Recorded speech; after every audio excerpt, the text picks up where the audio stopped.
performing stand-up comedy around the country, which means that the next hour will be hilarious. Oh, yeah. Thank you.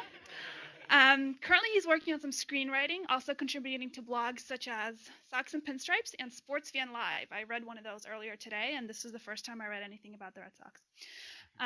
So in addition, he's working on a book called Red Sox Fans Are From Mars and Yankees Fans Are From Uranus. Amen to that.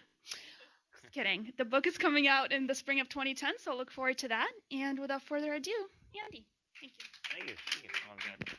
I'm Mike. Mike, maybe? All right. Thank you very much. Thanks for coming to Red Sox University, your first course. And at the end of this will be your last course. You'll graduate. There are no easy A's, nor are there intentional walks, nor are there ground rule doubles, but I expect you all to give 110%, even though that's mathematically impossible, and we'll get through this okay. It's not a matter of look to your left, look to your right, and one of you will not graduate. That's not going to happen. So, Professor Wasif today, for the purposes of this, and Red Soxology 101, you have your textbooks in front of you. Please, no need to put down these sloppy joes to read. I would enjoy the sloppy joes first. I think we start with history. There are the best ways to look at is the timeline, the best way to kind of see, how did we get here? Who are our ancestors? What events have been instrumental in shaping our nation? The Red Sox nation, of course. And if I call another team's general manager, can I make a trade for the Red Sox? All excellent questions, except for the last one, of course. But let us take a look at our timeline. Now, City had a team in place, 1901, Boston Braves, National League. A new upstart league was formed, the American League, and to differentiate between teams in the city, the new one was dubbed unofficially the Americans, the Pilgrims, the Red Stockings, and most popularly the Boston team aside from that other Boston team. And as much as Red Sox fans come to know this, but Boston and all AL teams at that point took to buying their best players. Of course, that's why we mock the Yankees today, but we were guilty of it 100 years ago. And you see that things have kind of been repetitive in their themes, like Boston winning the deciding game of the World Series after being down in the 10th inning, 1912. Well, we know another time when Boston lost a very important game of the World Series when being up in the 10th inning. We won't mention it. Sox have traded their best player in 1919. They've also traded their best player in 2008. And you know what could possibly happen there. He went on to do steroids and live a wonderful life in Mannywood. 1933, first of all, the term Red Sox comes from, it didn't come along until 1907, when John I. Taylor, the owner at the time, came up with the name when the Red Stockings became available, I believe. I think Red Stockings was taken, or Red Sox became available, so he wanted something like that. And so John I. Taylor, of course, was given the team by his father, who owned the Boston Globe at the time. So we could say that John I. Taylor, the I stands for nepotism. But the Red Sox were fairly successful until a few trades were made, as we know, by Harry Frazee in exchange for cash, which depleted the roster and helped fund his increasingly bad musicals in New York City, which is where he was based, essentially.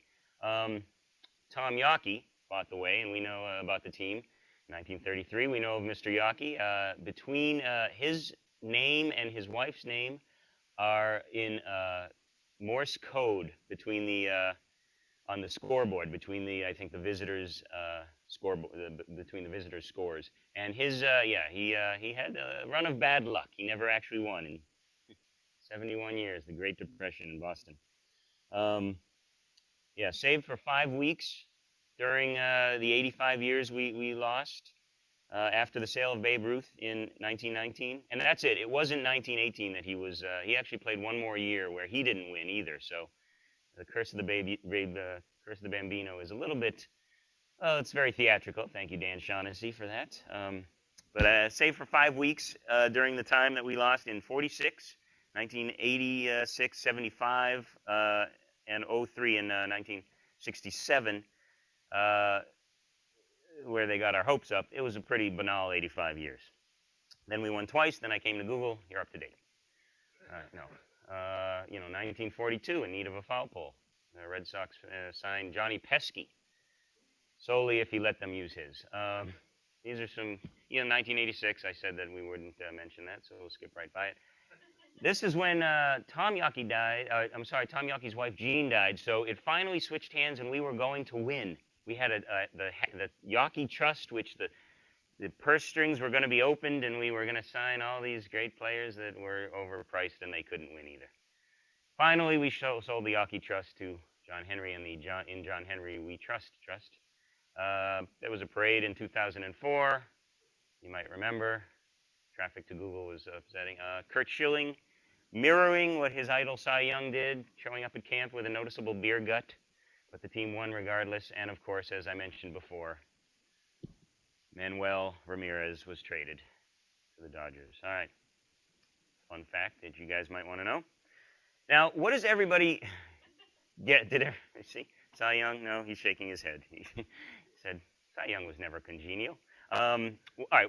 People look at this image. What do you see? Just shout it out. What does this connote to you? Yankee hater. Exactly. That's, Harvard, yeah. You guys are erudite. I like it. This is in the MIT area. Where like, obviously, it's crimson, and I should have chosen different colors. Because you're right, it is. Yankee hater is, it's kind of what, they're our scourge. It's kind of our modus operandi, raison d'etre, and other French words that I don't know what they mean. And Latin. And they really wouldn't be so bad, the Yankees, really, if they weren't breathing. I mean, come on. No, I'm kidding, of course. But, they are kind of why we're here. They're our yin to our yang. So we, so that we can bash them, really. But the question I get a lot, which fan base is better?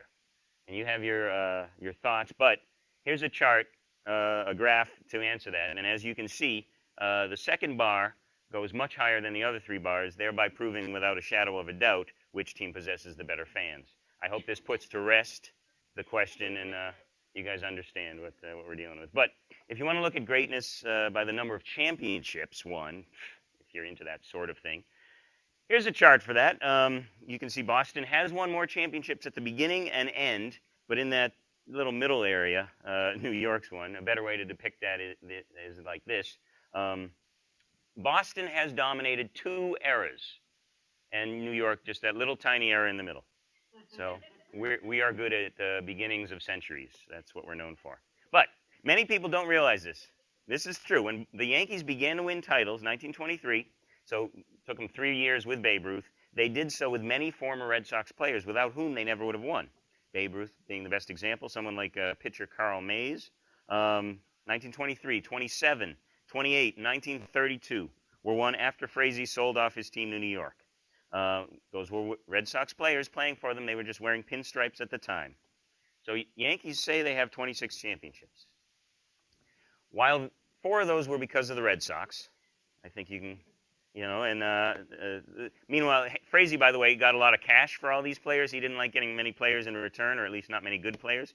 So the reason the Red Sox came in dead last in 9 out of 11 years was because Frazee's starting outfield was literally wads of cash placed strategically based on the hitter's tendencies. He would do that, and that was frustrating to the guys who actually did play. Let's see. I have no cursor. But anyways, you take these championships away from the Yankees, obviously, and you add to the Red Sox championships, but the Red Sox also were to make the World Series in 1904. They were defending champs at this point. This would have been the second World Series, and the New York Giants did not want to play. Essentially a forfeit, because they didn't want to recognize the upstart American League. So that's 5 championships the Red Sox should have won. So you take that down to 22, and you raise this up to 12, and, well, it's essentially, that's what we got. And, well, also, you really can't count anything before this century, so why don't we just say 2-0 and get on with it? A lot of people are still going after yes, thank you. A lot of people are still going after Yankee fans, but I'm a little different. After breaking the curse of the Bambino, I believe we should let bygones be bygones, diplomatic, unilateral talks with our enemies. I started a goodwill tour. I started to go around to the people who made things bad for us. Here's me and the babe. He's looking rather well for someone who was a drunk. There's me and Judas, or well, John. What's his Johnny, Mary, whatever his name is. And here, well, anyways. So brings us to our first pop quiz.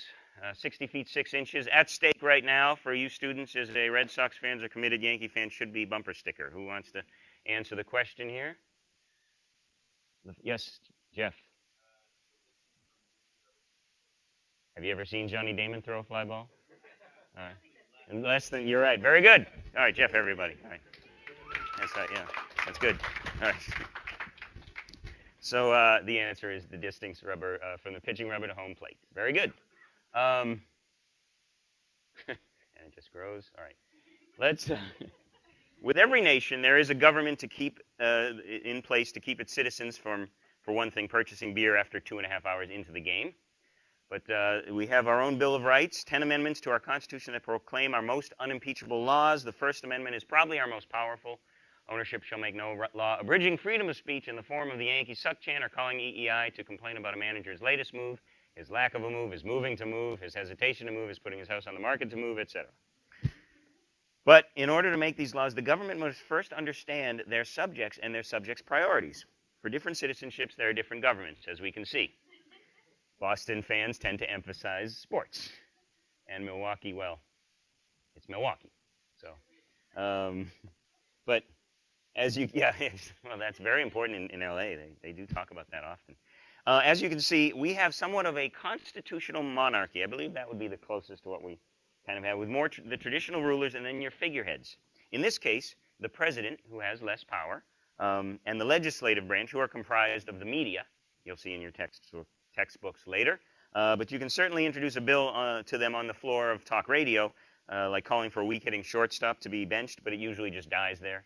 But in the executive branch, underneath owner, we have one owner, John Henry. But really, the Henry Group, it's an entirely it's an ownership group. There's several. There's actually a lot of owners. Quite frankly, it's very big. In fact, you should check your mail. You actually might be an owner as well.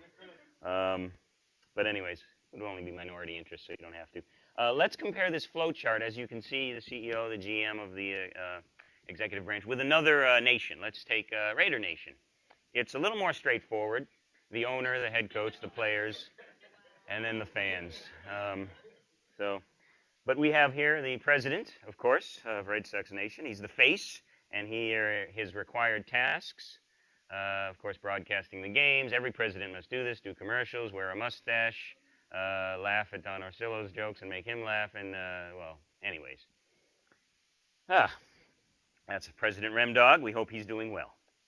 All right, test your knowledge. Now let's go to the class. If you could come up with another amendment, something that's guaranteed. You don't know, without knowing the other 9 amendments, and they're in the book, but any that come to mind that you would like to see, freedom of speech being number 1, of course. Anything from anyone. Fair enough. All right, yes. Freedom of view. Yes, unfortunately, you are not granted that in Red Sox Nation. But that would be a great 11th Amendment. I like that. And you too will get a Red Sox fans are committed bumper sticker.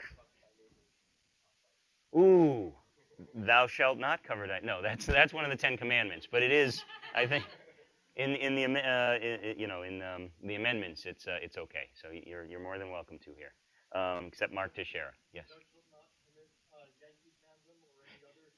So,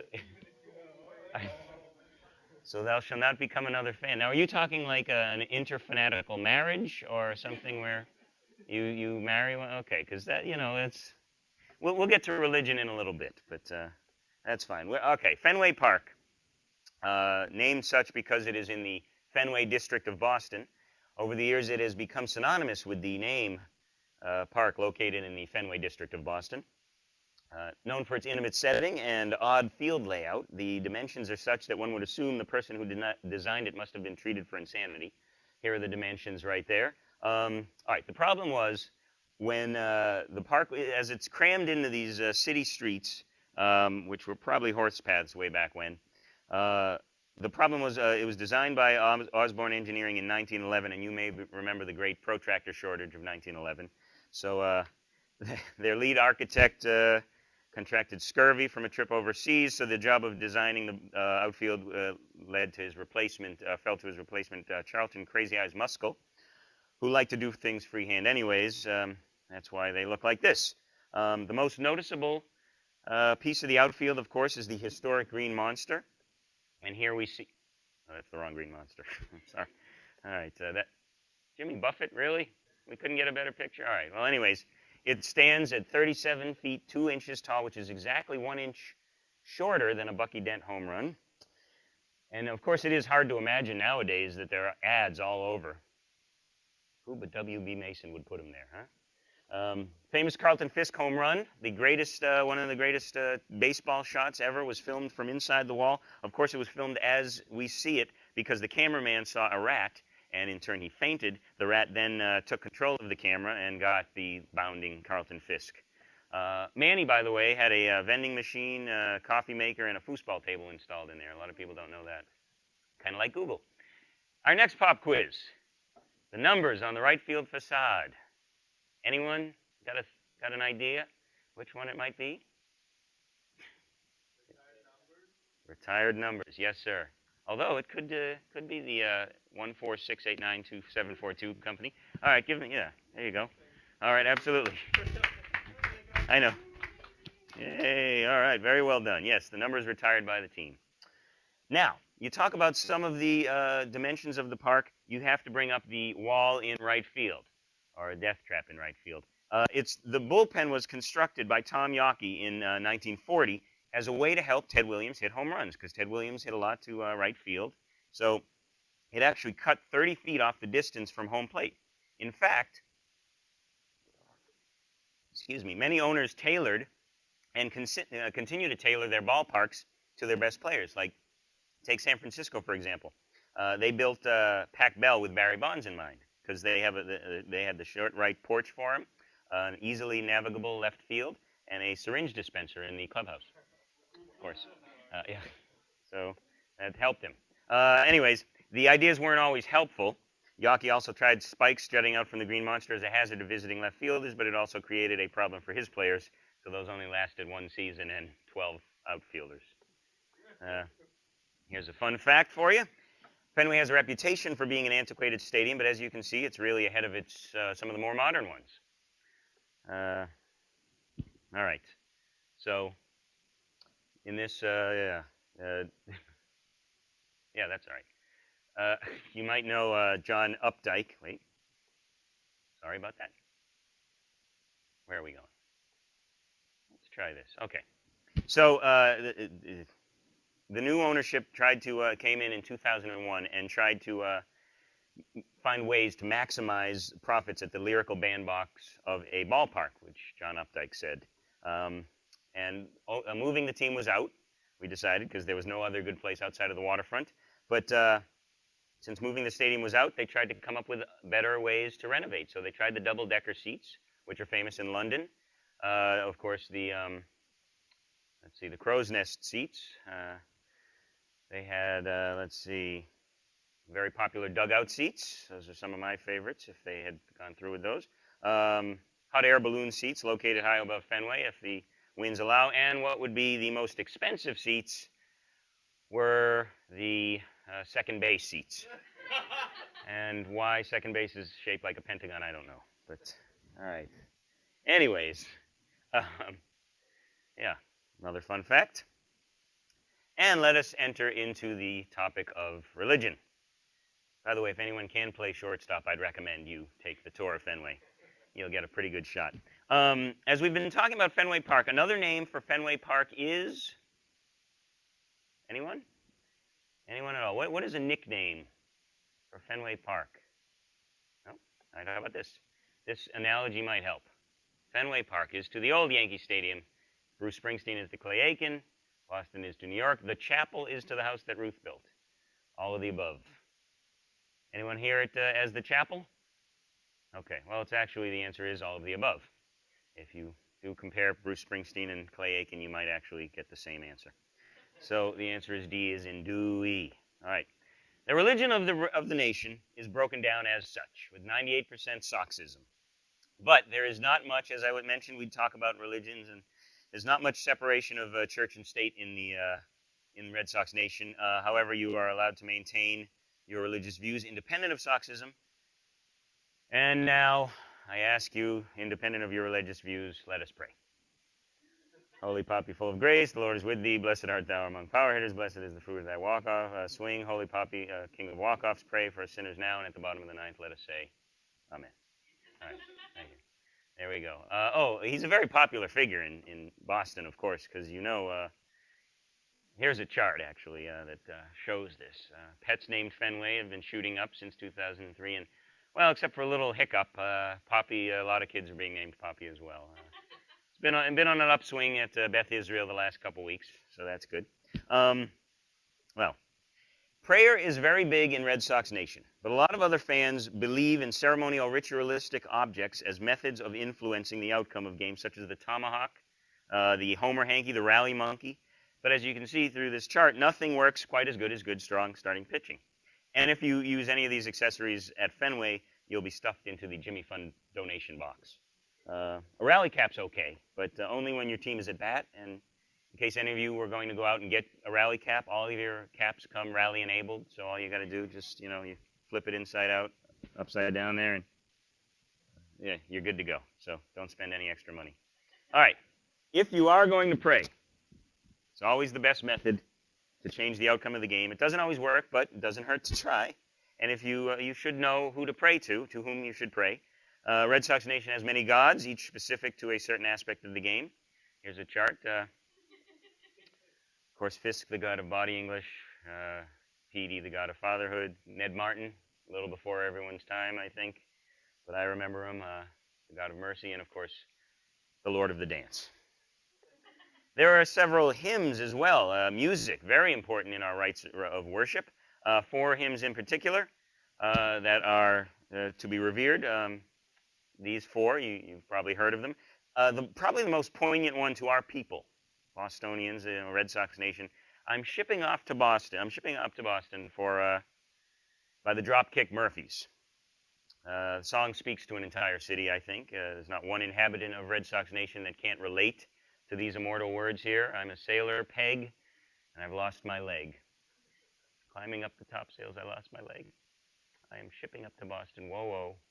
Shipping off to find, brings a tear to your eye every time. I know. Have truer words ever been spoken? All right. But all these songs, the chants, the sacraments, everything we do is simply for one reason. It is to stave off death. In this case, of course, the end of the Red Sox season.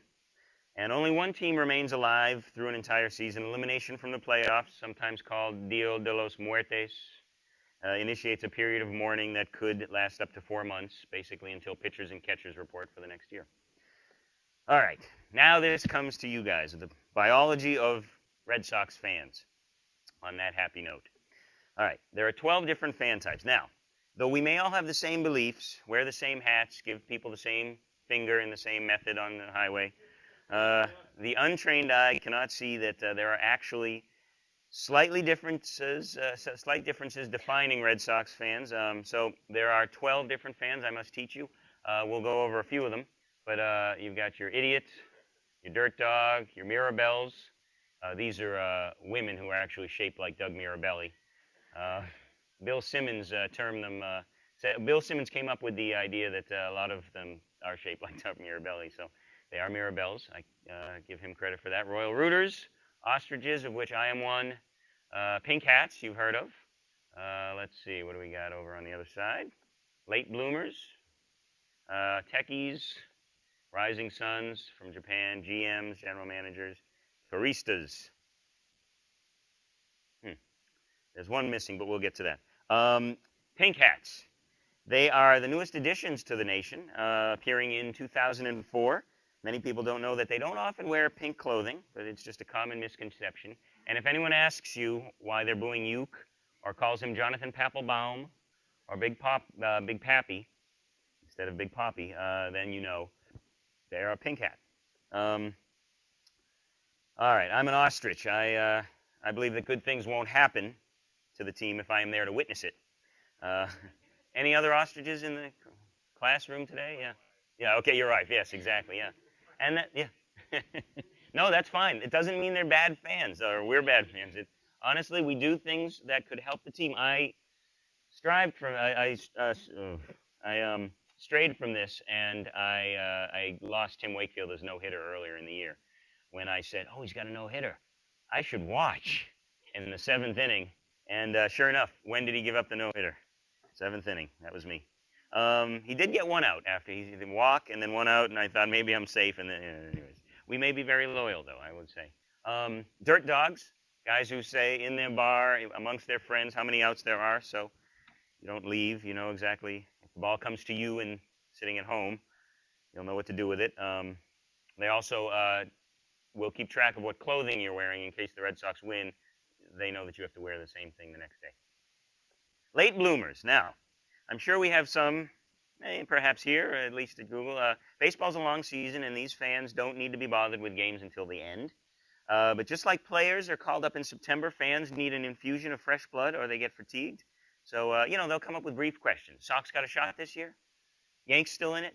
And then, in April, they'll talk taxes. Memorial Day, they'll talk barbecuing. Summer plans, June.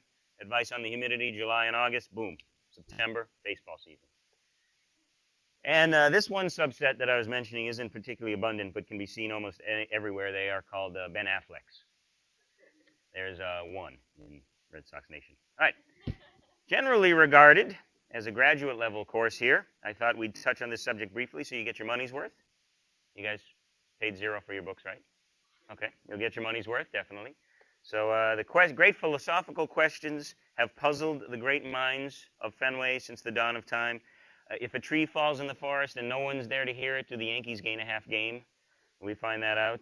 But the main question that torments all Red Sox fans, who is to blame? Right here we have a blame pie, or in Spanish, a blame pie, which is translated to blame foot. But that's just the way the Spanish work. Now, let's take the example. A pitcher gives up a line drive single in the 7th inning of a tie game, scoring what proves to be the winning run. The manager obviously left that pitcher in too long, so he is to blame, no question, in this instance, 100%. But it was the general manager who didn't acquire a pitcher that could get the batter out in that instance. So he's actually to blame 100%. However, it was neither of these guys that actually threw the pitch that was hit for the single. The pitcher failed at his job, henceforth, he is totally to blame. And there you have a Fenway Park blame pie. We would discuss Eastern philosophy, but it's an entirely different beast, something you may want to do a little more research. 6-man pitching rotations, no pitch counts, posting fees, sushi at the ballpark. All right, and our final topic this afternoon, a class that gets overlooked but is very, very important to you, the fan health class. Let me segue just to a math equation right here for a moment. Inactivity plus sudden activity divided by age equals an ouchie. And you will need to use some ointment. This works for the players, but it also works for you guys. If you're sitting there and nothing's happening and you jump up all of a sudden, oh yeah, you could get an ouchie.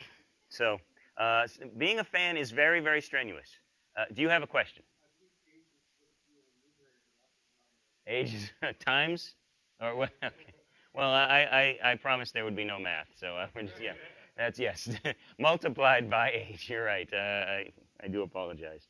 You want to teach the class? No, that's that's true. But baseball players aren't great at math, so whatever. All right, so here we go. Being a fan is physically demanding, as you can see by this. It's a strenuous chore and cannot be greeted with nonchalance. Yes, if you want to practice that, you can. Yeah, there you go. So, all right. I just, remember to take care of yourselves as fans, at the park, at home. Stretch before cheering. Keep ointment, bandages, athletic tape, and home remedies on hand. And always, always, always know the situation. How many times have I seen when someone goes for a hug and the other person that they're going to hug is ready for the high five? And, I mean, the first aid station is besieged by cases like that. So the most important thing that you need to know is your team needs you. And, that without the fans, they wouldn't have anybody. So know the situation. Well, this concludes your university, your graduate university degree at Red Sox University. Yeah. Yeah. It gives me great pleasure to lead you in crossing over the threshold. All right, if you had hats, you can do the same. I will say, for those of you considering continuing your education with a graduate program here, you will be required to read some of these classics from the Hut Stove reading list. Some of my favorites, Of Mice and Manny, Angels and Yankees, of course, was the recent hit for Tom Hanks. Hunt for Red Sox October it's a tense one. That's all I can say. But anyways, and in graduate school, of course, How to Talk to a Yankee Fan is the main textbook. And for more humorous stuff, I urge you to visit thewasif.com. Thank you. You will all get afterwards diplomas, and Red Sox are committed bumper stickers. Red Sox fans are committed. So, yeah. Yeah. Except about the math, I guess. But yeah, if anyone wants any questions or. Nope. I have a question. Yes, please. So we're fortunate here to have another graduate of Syracuse University in our audience, and Peter Schuler. I was wondering. Wearing the orange, of course. So how did Syracuse influence your writing, and also what was the state of Red Sox Nation while you were there? Oh yeah, that's a great question. I'll go with the second one first. The state of Red Sox Nation was actually, both teams were terrible. Red Sox had just lost, Joe Morgan, John McNamara. They were in a state of flux. Mike Boddicker was there, but he wasn't there after. I mean, we had Clemens, but he was at that time getting fat and not wanting. He was entering the twilight of his career, pre-steroids, allegedly. And I had two Yankee fans, and we lived in a suite where we had a television. They were sportscaster fans, which I started out as. A TV on top of another TV. One was a Knicks game with the sound off, and the other with the Yankees game was with the sound on, because we got the YES network. And I remember there was one game. For the most part, it was fine. Both teams terrible. Nothing happened. Fortunately, my last year was 1995, which the Yankees didn't win that year, even though Jeter came up and they were looking pretty good. But there was a bit of a strike in '94. So at the end of the year, I left in April of '94, so of '95. So '94 was my last year, and that was a strike season. There was one game where there was a fly ball to end it. Mike Greenwell caught it. I think Mike Stanley was the hitter for the Yankees. Mike Greenwell in left field, and they called the out. They said it was no out because the third base ump saw someone had thrown something onto the field, way on the corner, off on the side. Nobody in the field of play saw it, and when they called, I was just livid, and we got in the arguments with the Yankee fans, and they're my best friends to this day, but there's not a day that goes by that I don't plot their demise. Now, in answer to your first question, I was a sportscaster major my first year, and then I realized I couldn't take it because Boston and New York. But we had some good sportscasters come out of Syracuse, and they would give some talks. So I still have a love of sports.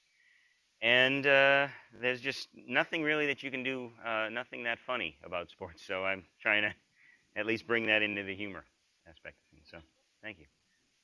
Yes. I come. My father doesn't know much about baseball, but I had a string of uncles and great uncles, and my grandfather are born in the teens. And so they took me to my first game, but they weren't Yankee haters. My cousin actually got me 5 stickers. He sent away to the he liked to do this, and he sent away to guest relations at a bunch of parks. And so I actually had 5. I'm afraid to say this. I had a Cardinals sticker, a Red Sox sticker, Padres, Expos, and Yankees. And you wake up to it and you don't think anything of it. It's cool. It's got the little Uncle Sam kind of hat with the baseball bat going through it. George Steinbrenner was still kind of screwy. They weren't winning, so it was fine. But yes, I kind of have developed into one over the years. But my friends are Yankee fans, so we get along. That's all. Do you come from a long line of Yankee haters, I guess I could ask? Okay, no. You're the first. Okay. Well, now you are. Absolutely, yeah. Please. Yeah, right. Well, congratulations. I know you guys have work to do, but if there are any other questions, otherwise I'll be happy to sign your books or sign your arms. Yeah, okay.